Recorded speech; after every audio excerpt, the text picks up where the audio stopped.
With Charles Davis, as always, I'm Brandon Gaudin. Charles, you talk about storylines in this one. I think it begins and ends with our two quarterbacks, certainly two of the best in the business. And nowadays, I don't think you can get by for long periods of time without a top-flight quarterback. The way the game is played, with all the responsibility he has and how the game flows through him, if he's not on the top of his game, your team's not going to benefit at all.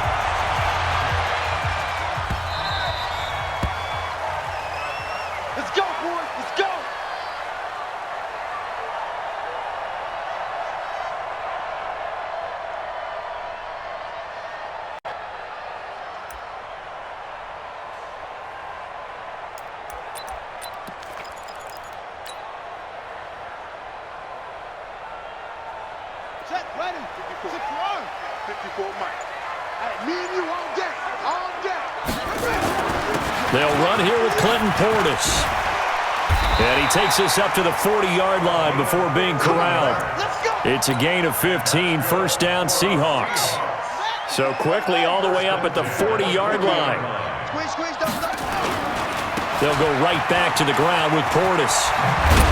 And he's tackled a yard short of the marker. Good gain of 9 on first down.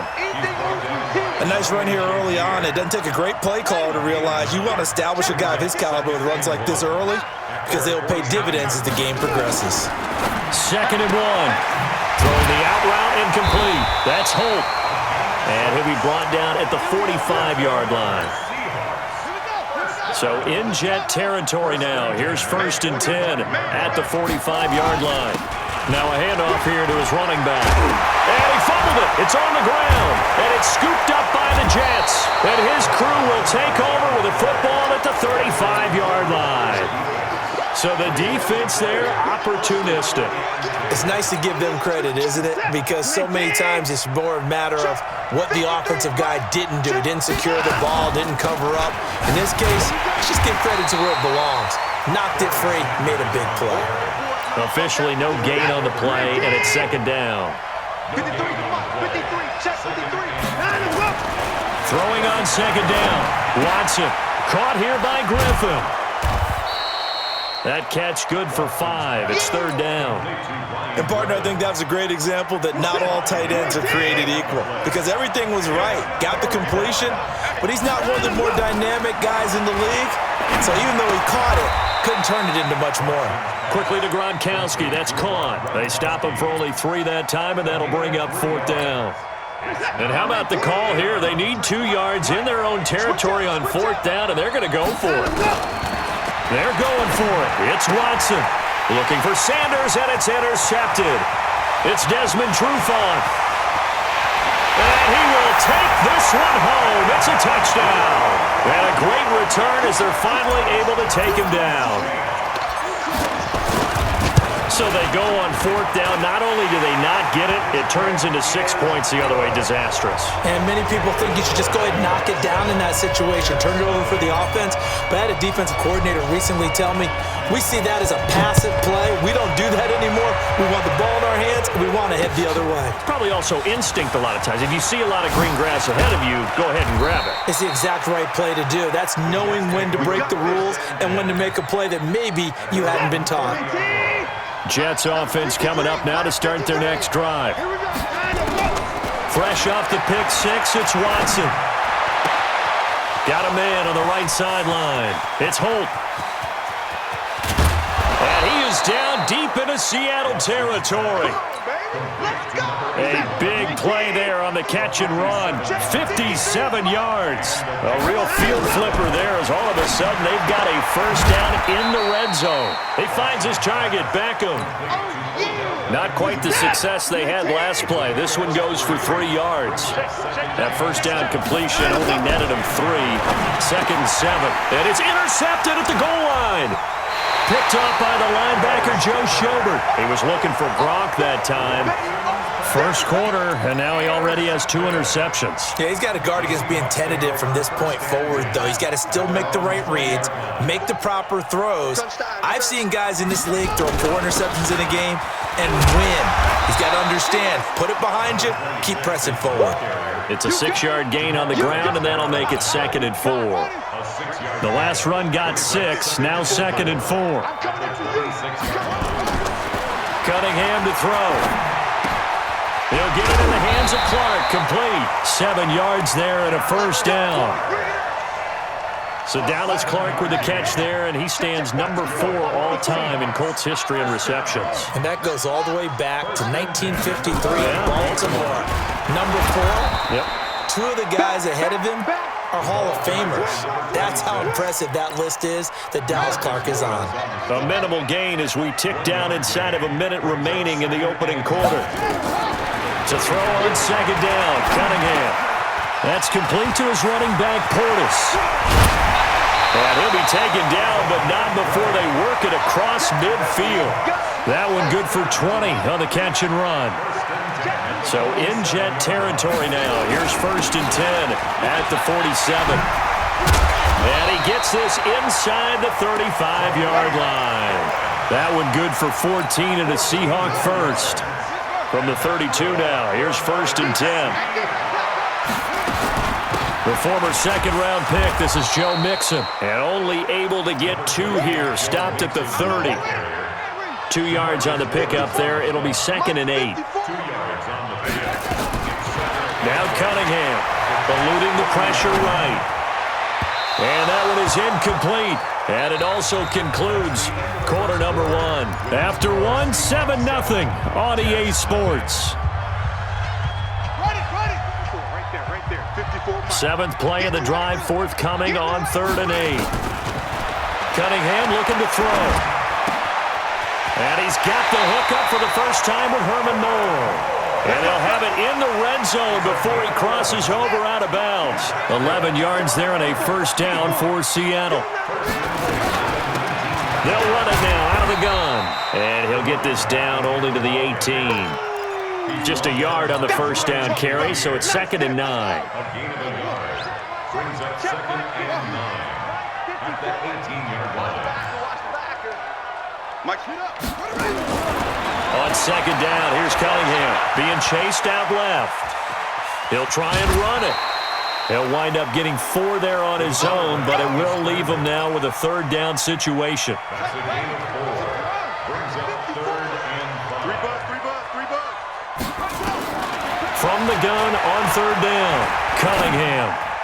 And the throw there going to be incomplete. I think that was a good job there defensively. They did allow him to drive all the way downfield, but once they got their backs to the goal line, they really turned up the pressure. Yeah, they let him get all the way down here. Now the field shrinks. They've struggled to convert, and that last incompletion brings up 4th. And the 38-year-old vet able to split the uprights, and the lead moves to 10-zip. A dozen plays on that drive that ends with the field goal. Let's go ahead and break out some of the old chestnuts here, right, partner? Keep the front, rally to it, and make the tackle, right? No big plays given up, no balls over your head. Bend, don't break. Hold on. Chestnuts? You like Come that on. one? What does that mean, break out? That just because you break chestnuts? I'm not sure about that, but I'm just going with why they said that. I have no idea. He'll have a first down past the 40. And he'll be taken down at the 26. Big yardage that time for the Jets. 49 yards. So now then, the big play has him all the way inside the 30 now, 1st and 10. To throw is Watson. Got a man. It's Randy Moss, complete. Look, we came into this one focused on Randy Moss, and now he has our full attention with his first grab of the game.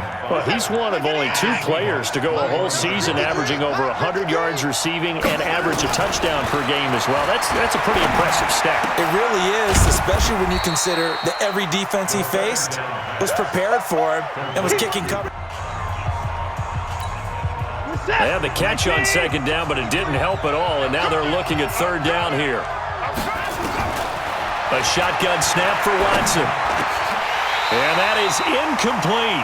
They went with the dime look that time on defense, just flooded the field with defensive backs, blanketed everyone, took away all the passing angles, thus the incompletion. And no signs of the field goal unit. They're going for it on 4th down. Here we go on 4th. Watson. Escaping the pressure right. It's caught. Beckham. A solid pickup of 5 and a very solid 4th down conversion. And defensively, pure frustration. This offense finding its legs now. Here's another 1st and 10. Watson. Now they set up the screen. That's complete. And he's going to take it in for a Jets touchdown. From 13 yards out, as they are now on the board here in the first half. There are several elements to a well-executed screen pass. This one resulted in a touchdown. It had all of those elements. Hey, you're so right, because you really need the rush to almost get to the quarterback, almost get to the passer.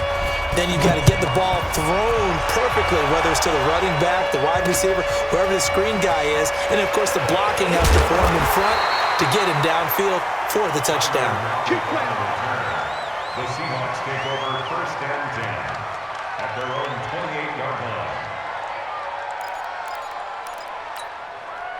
Here's the Seattle offense ready to get this drive underway. And they had 3 points last time, but they didn't want 3 points because they were well within range of scoring a touchdown. We'll see if they can do better now. I'm with you on that one. Let's just go ahead and be frank about the whole thing. The only one happy about the 3-point. The kicker. Exactly. He put it through the post. That's going to help him in contract time. But that offense, they're thinking, let's get in the end zone this time. I don't know if that helped him in contract time. You could have kicked that one through. I don't know about that. I don't know about that. Super tough. A gain of 6 there on 1st. 6 yards was the pickup on the last completion, so here's 2nd and 4. And to give this time to the tailback. And he'll go down shy of the 40 at the 41. A gain of 5, good enough for the 1st down. Running game working, they'll stick with it on 1st down. A gain of 3, 2nd down. What's the old expression, 3 yards in a cloud of dust? In this case, it's dust-covered pellets. It's no longer that old grass that we used to play on, right, and chew it up. Now we've got the artificial surface. And he fires one that's intercepted. Picked up by Xavier Howard. And a big turnover there as his guys will get the football back. Well, let's get back to the playoff picture. We talked about the AFC. Let's look at the NFC. That race starting to come into focus. We know most of the teams, Seahawks, 49ers, Saints, and Packers all in. Vikings in good shape. How do you handicap this race? It seems like anyone can beat anyone. I think you're spot on, because if you were going into the playoffs with these teams that we're going to talk about, who would you make the absolute favorite? It could be anyone, right? It could be Seattle. It could be San Francisco. It could be New Orleans. I know Minnesota's probably going to come in as a wild card. Green Bay will come in as a division champ, it looks like. But bottom line is, Dallas or Philadelphia's got to win the NFC East. And I don't know that anyone wants to go to their home field and play when they have to play in a divisional game. So when you get it all together, and maybe that would be a wild card, I would guess, because they'd be the 4th team in. But when you put it all together, it is absolutely wide open about who wins the NFC and represents for the Lombardi Trophy. They'll fake the handoff. Now Watson forced out to his left. And a diving grab. I think he got that. Yes. The Jets going to go ahead and use their final timeout as they'll stop the clock with 26 seconds to go until halftime. Watson on 1st down. This will be caught by Randy Moss. A good pickup there. 8 yards on the 1st down completion.